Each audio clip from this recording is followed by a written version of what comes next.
Hey guys, TommyBryson here, and yeah, the rumors are true. So apparently, Bank of America is launching this pilot program, and the entire idea is zero down mortgages. So that means zero down payment, zero worries on closing costs, and zero worries when it comes to mortgage insurance. And by the way, the entire incentive is basically to say, hey, this way, by doing this, we can get a lot of people that are minorities in low-income neighborhoods to actually be able to afford a home for the very first time and be able to build wealth. Now, I will say one thing, guys, okay? As you watch this video and the way you start to piece together this puzzle, because again, this whole thing, guys, is business. Although there are these good intentions, there's also a business side to this that makes a lot of sense when you put one and two together. And by the way, I know people personally, people in my family, people that have never ever missed a single rent payment, but would never be able to qualify to buy a home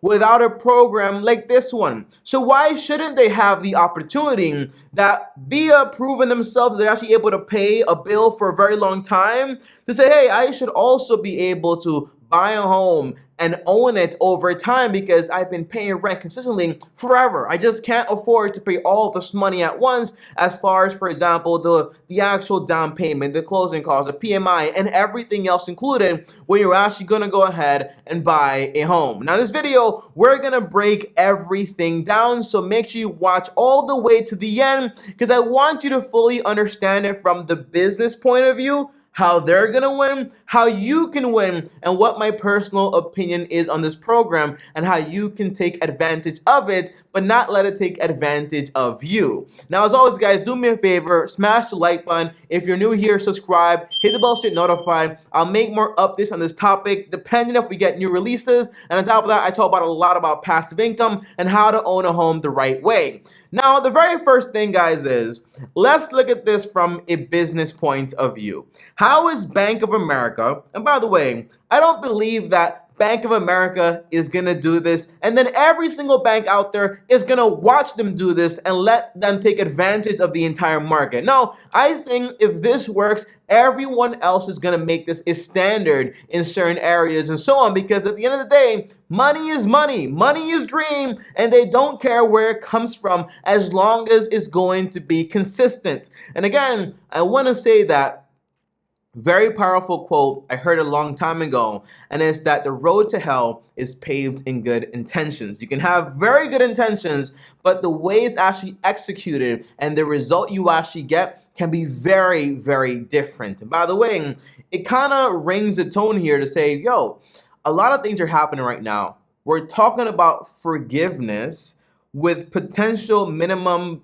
payments on student loans going down like crazy, means more cash flow. Well, where's that money gonna go? Why not put it towards a home? So think about it like this, okay? When you're running a business and you have, for example, something you're selling, and there's a certain customer out there that should fit the print, but they don't fit completely, but you want to take advantage of them, the answer is you create a way to have them be able to join your entire business. Meaning, for example, again, there are a lot of good people, whether you're Hispanic, a minority, black, whatever you are, okay? A lot of good people that pay their bills on time, and also people that are good that just can't pay their bills on time. I'm not saying you paying bills makes you good or bad, but the point is that there are a lot of good potential prospects and customers that basically pay their bills on time, but they just can't, for example, qualify to put all this money down. So why wouldn't Bank of America want to take advantage of this basically marketplace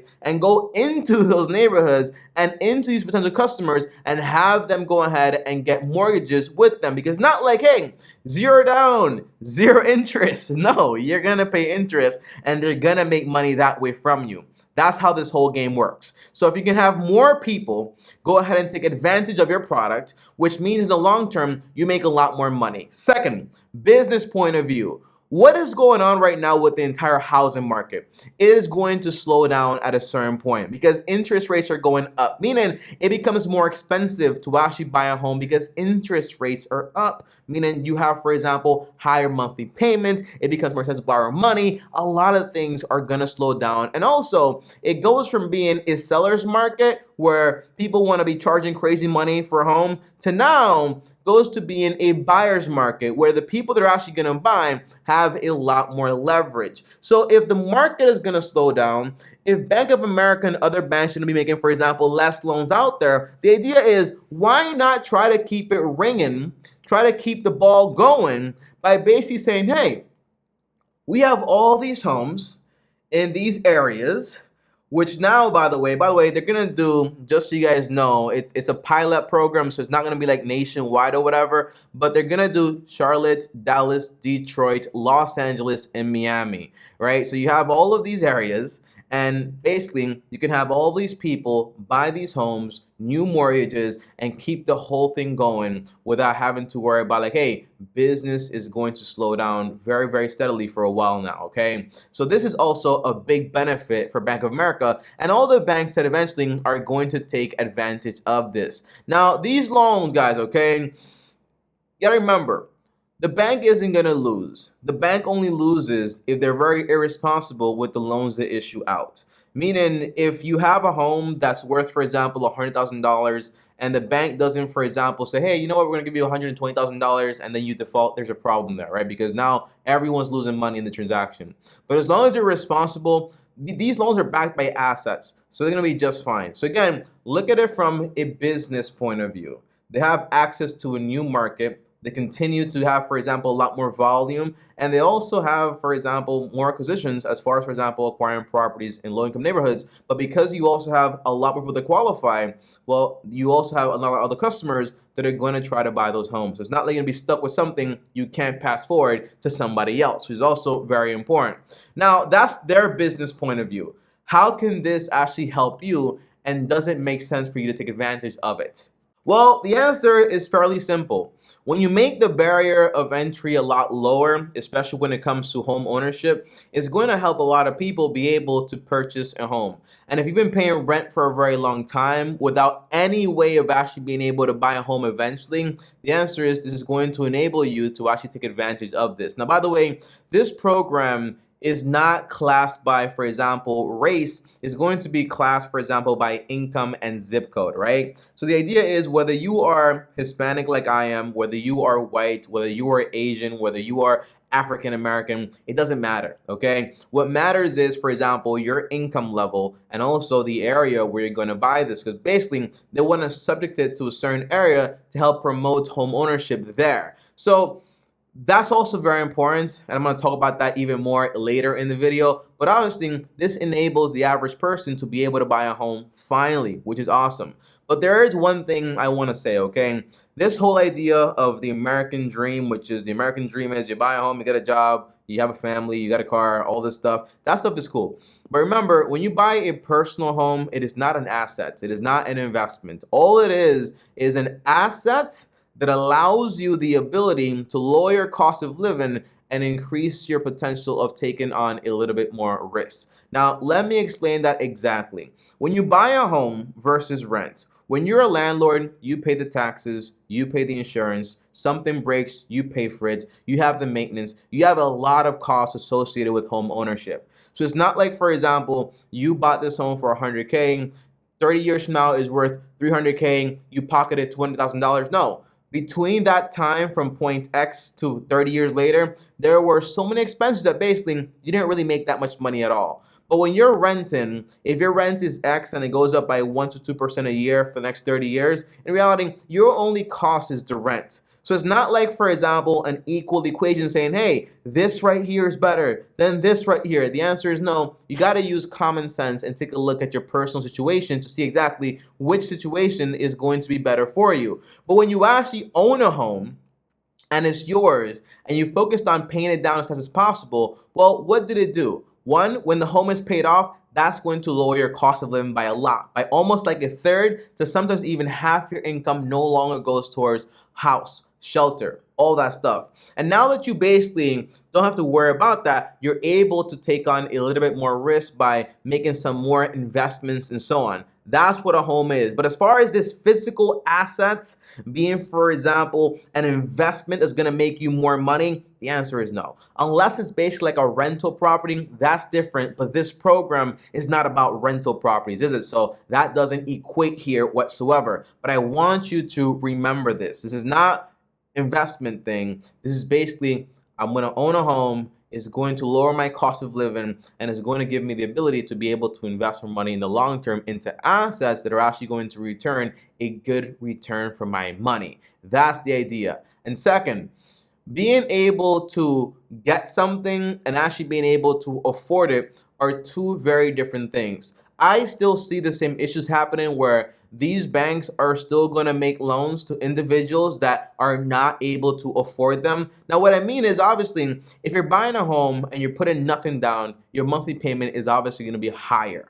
But that doesn't matter if you're actually able to afford it, depending on how they do the whole underwriting, okay? That's the idea. But overall, if you know for a fact that you're going to buy a home and they say, hey, we're going to be able to let you have, let's say, a debt to income ratio of like 40%. And instead of doing that, you can find a home that's a little cheaper and it's only, for example, like a third of your monthly income. You want to get the one that's only a third of your monthly income with all the expenses included on a 15-year mortgage. That way, you're able to afford it. You have a lot of room in your budget to do everything else you have to do, like invest for the future and to be able to pay more money towards that mortgage. So you can basically be done with it a lot faster. But if you subscribe to the idea of saying, hey, they're basically qualifying me for this home that's so expensive, it's nice, it's this and that, I'm gonna buy it, I'm gonna own it, blah, blah, blah. But then you go 30 years paying this off, they're gonna make a bunch of money from you. And if you have, for example, any issues that happen to you and you can't make those payments,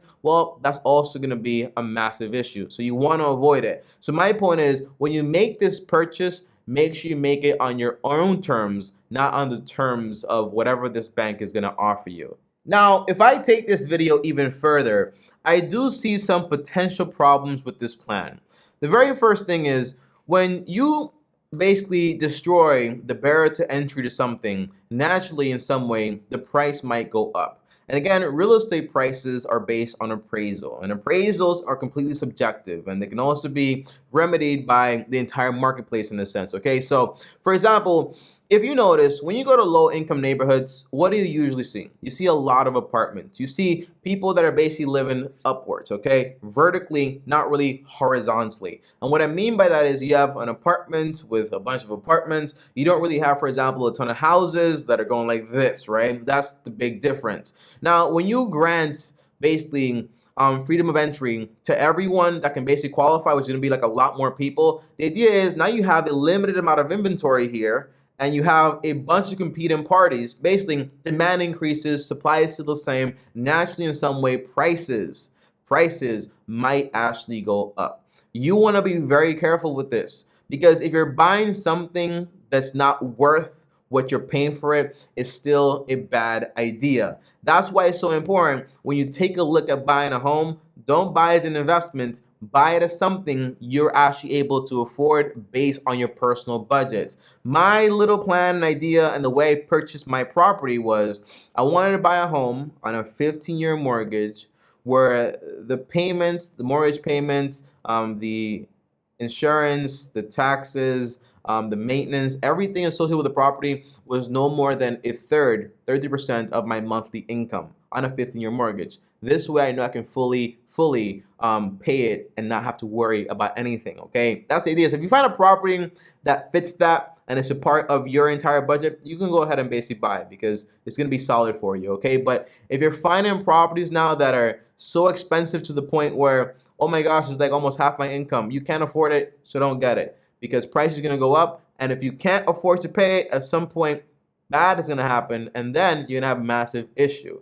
Number two, some people are worried about gentrification because you have the whole idea of, this is not limited to your color and where you're from or whatever. The idea is, of course, not to be limited from where you're from or your color, because that would be discrimination, right? So whether you are, again, African American, Hispanic, Indian, whatever you are, or white, on a low income or whatever, this entire program is going to be associated, according to what I read in the research, based on the zip code. So that's the area. Let's say, for example, Detroit, and it's going to be, for example, based on your income. So if you have a low income, it doesn't matter who you are. You know why that is? It's because money is green, and that's the whole business here. So I explained first the business side of this rationality, and I don't really see a problem with that either, by the way, because I do believe that anybody should be able to actually have access to this stuff. So that's the big thing. As long as it's not like restricted, or you just say, hey, doesn't matter your income, because then you're gonna have a lot of issues. Because if it's not limited by income and it's zero down, you're gonna have a massive amount of people come from everywhere to be able to take advantage of this, and then that can be a big problem. Okay, now the third thing is rent prices might increase or they might actually go up. You don't really know what's going to happen here, and here's why. Because if more people basically stop renting and they go buy homes because now they can afford to buy homes, you might say, well, Tommy, rent is actually probably going to go down.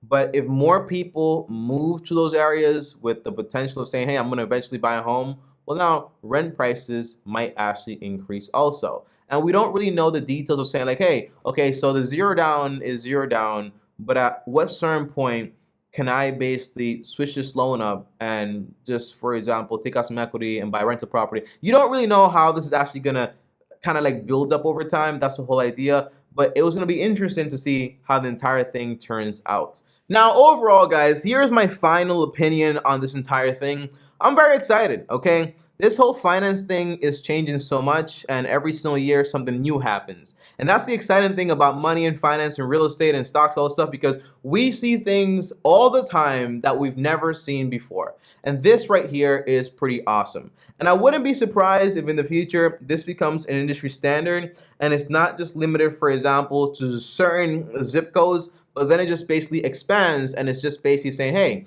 it's all about your income and this and that. You don't really know how crazy this is actually going to be, but I'm excited to see how this whole thing turns out. But overall, if I can give you one piece of advice, is use this as a cherry on top, not the reason for actually buying a home. It doesn't make sense to buy something that is still very expensive, whether you put money down or not, that you can't afford, and it's just going to basically be a massive burden on you. So just make sure if you're going to be buying a home, you're going to stay in that area for a while, it actually fits within your budget and you're able to take advantage of it. But when you have, and by the way, one good thing that I like about this, well, I shouldn't say I like it, right? Because I don't really know the details, but I'm being told that Bank of America is asking these home buyers to take, for example, a certificate course on, for example, mortgages and so on by people that they actually certified. So the idea is I do see a sense of education happening here before a lot of people start buying homes, because one big thing is people could just be like, hey, I'm going to buy this home, but they don't really understand how mortgages work, how home prices work, and how everything can basically kind of change. And one big problem I could see in the future is basically people buy these homes at inflated prices, and then you have a real estate crash, and then all of a sudden you own something that's not worth half of what it used to be, okay? So that's also a potential issue. Will it happen? Most likely it won't. But again,